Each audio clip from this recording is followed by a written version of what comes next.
saya ngalami ibu tiri beberapa kali, Oh, Ji. 3 kali. Tiga Iya. ibu tiri Romo. Dan ada yang ganas. Ada ganas Romo. Pokoknya ya Betul. sakit-sakit ibu kota, ganas-ganas ibu kota, Wah. lebih ganas. Lebih ganas Saya ibu tiri. mengalami Betul, gitu. Romo. Itu. Ji.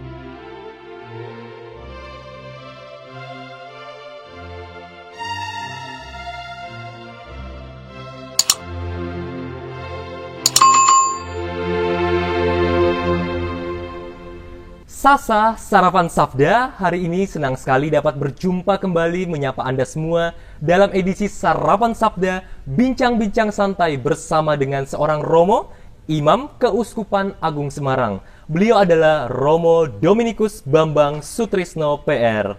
Selamat pagi Romo. Selamat pagi, Frater. Salam ceria Romo. Sip. Sip, wah, luar biasa Romo, selalu semangat ya Romo. Nah, baik Romo, pertama-tama kami mengucapkan sekali lagi terima kasih atas kesediaan waktu Romo untuk meluangkan waktu dalam berbagi cerita pada hari ini. Iya. Hari ini Romo kita mungkin akan berbicara tentang keluarga. Iya. Nah, dari pengalaman saya sendiri, keluarga itu menjadi basis utama Romo, menjadi kekuatan dalam menjalani panggilan, terutama saya sekarang masih menjadi seorang frater dan juga kelak menjadi Romo. Nah, dari pengalaman Romo Bambang sendiri, mungkin pemirsa juga ada yang pernah membaca buku-buku Romo, bagaimana Romo mengalami kekuatan itu dalam keluarga? Monggo, Romo. Kalau saya ya kekuatan hidup, Ji. imamat gini ya, itu ya tidak pertama-tama dari keluarga. Betul. Saya bukan keluarga Katolik Ji. dan dalam keluarga mengalami apa ya broken home lah Broken home. gitu, Ji. tidak harmonis. Saya itu lahir ketika bapak ibu saya sudah cerai, Oh, Ji. sudah cerai gitu. Lalu nanti setelah umur setahun sudah jalan gitu, Ji. kemudian saya kena sakit disuntik, lalu katanya obatnya itu obat kedaluarsa. Oh. Itu kemudian Ji. saya nggak bisa jalan, dibawa nenek saya dari bapak. Ji, Romo. Ya setelah itu nggak ketemu ibu. Ibu kandung nggak ketemu lagi? Iya, itu nanti baru hampir 17 tahun itu. Berarti ketika jenengan sudah beranjak dewasa Romo ya, baru? Iya, saya ngalami ibu tiri beberapa kali. Oh, Ji. 3 kali. Tiga Iya. ibu tiri Romo. Dan ada yang ganas. Ada ganas Romo. Pokoknya ya Betul. sakit-sakit ibu kota, ganas-ganas ibu kota, Wah. lebih ganas. Lebih ganas Saya ibu tiri. mengalami Betul, gitu. Romo. Itu. Ini yang saya alami. Ji, Romo. Itu jadi kalau ngomong keluarga itu apa itu basis hidup beriman. Ji. Ya keluarga yang bagaimana? Iya. Kalau katakan yang saya alami dulu itu ya nanti saya bisa merefleksikan itu ada anugerah khusus lewat itu, tapi Pada saat itu? iya, lalu yang katakan mengimankan saya ya maka apa, untuk saya memang keluarga itu basis hidup beriman. Ji. Orang tanpa apa itu basis kehidupan bersama keluarga kacau. Kacau. Itu saya Ji. yakini. Ji, Romo. Tapi tidak harus dengan keluarganya sendiri. Dan Romo mengalami dengan keluarga. Iya, saya kebetulan setelah ikut pelajaran agama, katekumen gitu itu, lalu ada apa ya, saya menjadi dekat dengan keluarga Pak Kaslan namanya. Pak Kaslan. Pak Kaslan itu dulu apa itu pegawai perpustakaan seminari. Oh, Ternyata iya, itu iya. setelah Ji. saya masuk seminari saya tahu. Baru tahu, Ji. itu lalu ganti Mas Wandi segala Wandi, itu. betul, Pak. Itu dulu Pak Kaslan itu. Ji. Nah, saya lalu dekat dengan Pak Kaslan. Terus di situ ya entah dapat apaan, saya bisa ngomel, saya bisa macam-macam. Pak Kaslan sering dengarkan. Ji. Kayak ini itu diikuti oleh mereka. Ji. Dan saya bapak ibu saya waktu itu sudah Katolik, ibu terakhir, Oh, Ji. ibu tiri yang terakhir. Ji, Romo. Tapi tetap saya sudah terlanjur apa ya, dengan keluarga, maka saya nggak mau jadi satu. Oh iya. Dulu ada 2 rumah, Ji. bapak saya ketika mau nikah dengan ibu terakhir, bagaimana? Saya bilang terserah, tapi saya nggak mau jadi satu. Oh, ya saya sudah SMP itu, nggak mau. Bapak saya bilang kalau nggak mau jadi satu, kamu hanya dapat jatah resmi. Jatah resmi itu apa maksudnya? Dapat beras kan, tunjangan anak, itu dapat uang sekolah, dapat jatah, pokoknya hanya itu. Dan setelah saya jalani itu ternyata ya berasanya bisa untuk makan 2 kali sehari. Saya masak sendiri. Cukup, seperti anak kos itu saya.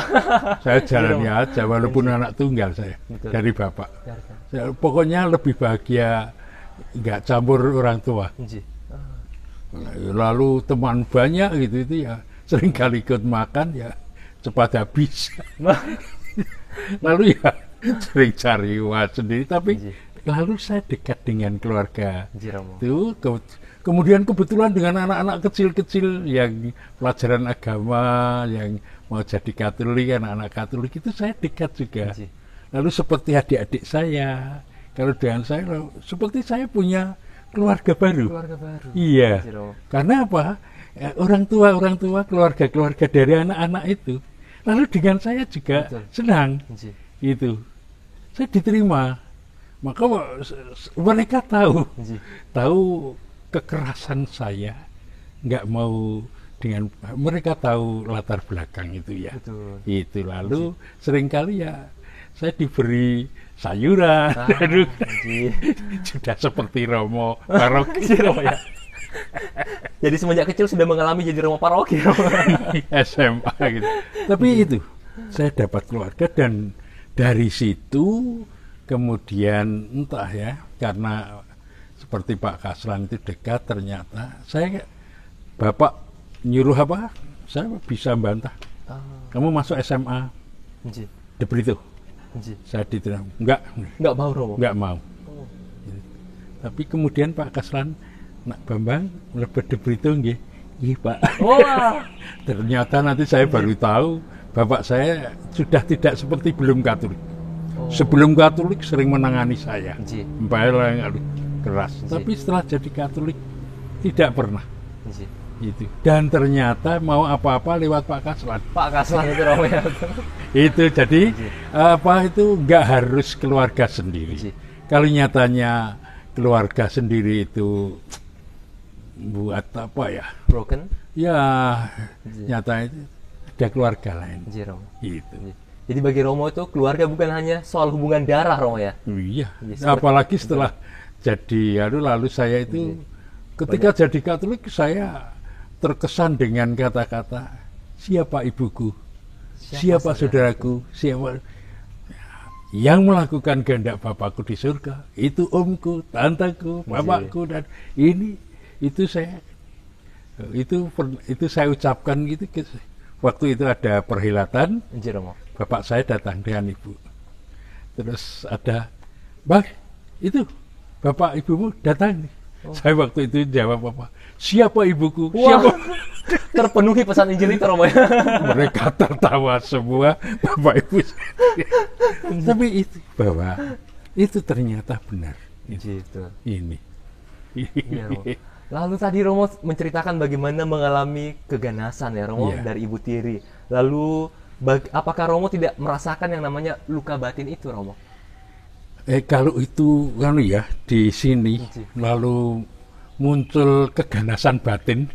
Jadi dari luka itu kan terus saya sejauh saya alami setelah jadi Katolik itu ternyata apa ya?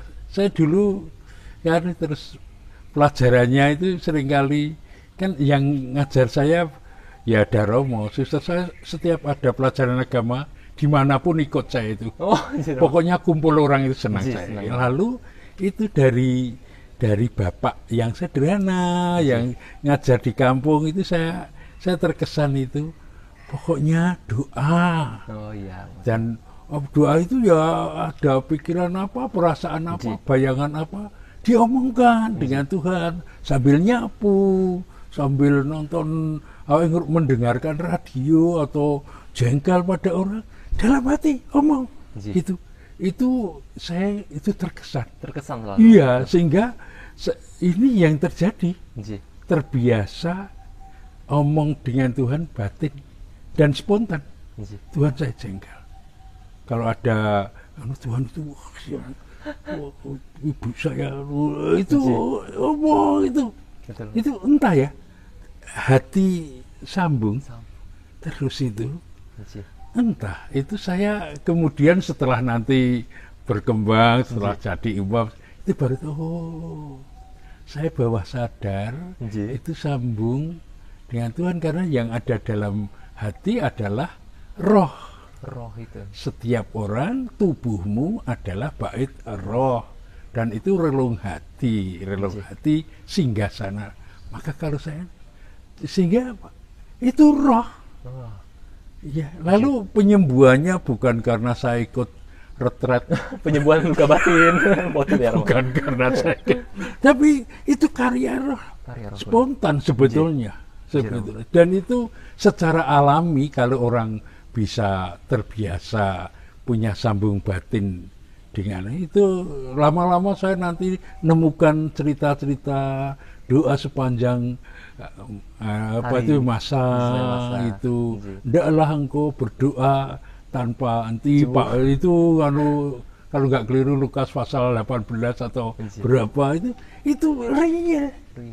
Dan itu bukan hanya doa acara, tapi omong spontan. Ya kalau itu pas saat doa pagi hari, saya jam 2 biasanya gitu, itu ya dengan rosario itu khusus betul. Tapi sambil jalan gini, ini frater itu kan ya. Wah, ini yang kamar-kamarnya itu ya Tuhan. Sering ini spontan. Ini itu kalau itu saya sering kali kalau dengan yang saya dampingi, kamu harus latihan deleming. Deleming itu omong seperti orang nggak sadar, ya toh itu seringkali itu omong nggak karu-karuan itu. Deleming tapi dengan Tuhan dalam hatimu itu. Apapun omongkan aja itu, ini betul. Saya merasa itu. Dan saya yakin karena luka batin itu ya nggak bisa disembuhkan oleh orang, nggak bisa. Roh itu roh. Iya. Nah, yang mungkin banyak yang bertanya-tanya, Romo, ada mungkin sahabat Sarapan Sabda atau juga penonton lainnya yang merasakan mengalami luka batin dalam keluarga. Adakah kira-kira kiat-kiat khusus atau pesan-pesan khusus bagi Romo, bagi mereka yang juga pernah mengalami broken home, yang sampai saat ini juga masih merasakan luka batin itu? Seperti apa, Romo? 2 hal bagi saya. 2 hal. Untuk yang bersangkutan, sadar gitu, cari keluarga yang cocok, yang baik. Jadi kan bisa secara alami orang tahu keluarga itu baik. Cocok nggak cocok, mungkin saya nggak begitu karena saya punya kebiasaan ini. Kemauan kalau di sini, tapi dia di sini ini keluarga baik. Ya sudah, ya membaiki aja, lalu berjuang untuk menjadi sahabat, menjadi semacam anggota bagian dari keluarga yang baik itu. Walaupun tidak sedarah. Kan tadi itu bukan ya, tapi yang melakukan kehendak Bapakku itu. Nah, lalu yang kedua, yang menurut saya yang ikut Yesus, yang berkeluarga, berjuang. Kalau keluarganya itu ternyata bisa mengalami harmonis dengan ya banyak masalah, tapi kok bisa berjuang itu apa? Terbuka. Menampung mereka-mereka yang kacau-kacau itu nanti mendapat topangan. Dan saya bisa dengan keluarga saya, bapak ibu saya jadi baik, sanak keluarga jadi, karena ini sahabat-sahabat yang itu anak-anaknya kan itu sering kan, yuk ikut lalu saya jadi teman saya, jadi anggota keluarga saya juga akhirnya. Itu yang saya alami. Baik, Romo. Iya. Sehingga paling tidak apa, kalau keluarga kecil nggak oke, kita punya extended family, tapi Kristen. Iya, ini luar biasa. Iya, jadi ikut Yesus itu komunitas umat itu menjadi extended family-nya menjadi terahnya, marganya dalam hidup. Betul. Luar biasa. Terima kasih sekali Romo atas sharingnya tadi tentang bagaimana menyembuhkan luka batin itu yang memang pada dasarnya yang nggak bisa sembuh, Romo, keterbukaan ya. disembuhkan, disembuhkan, nggak bisa menyembuhkan. Nggak bisa omong kosong itu hanya orang cari uang dengan kemampuan menyembuhkan. Mendampingi untuk terbuka pada karya roh. Karya roh itu. Wah, luar biasa. Baik. Terima kasih sekali Romo atas sharingnya dalam beberapa waktu ini tentang keluarga, Romo. Semoga ini dapat menguatkan kita semua yang juga hidup dalam keluarga, yang juga berasal dari keluarga itu sendiri. Nah, akhir kata, saya Frater Gabriel Singgi bersama dengan Bambang Sutrisno pamit undur diri. Salam sampai jumpa, matur nuwun, dan berkah dalam.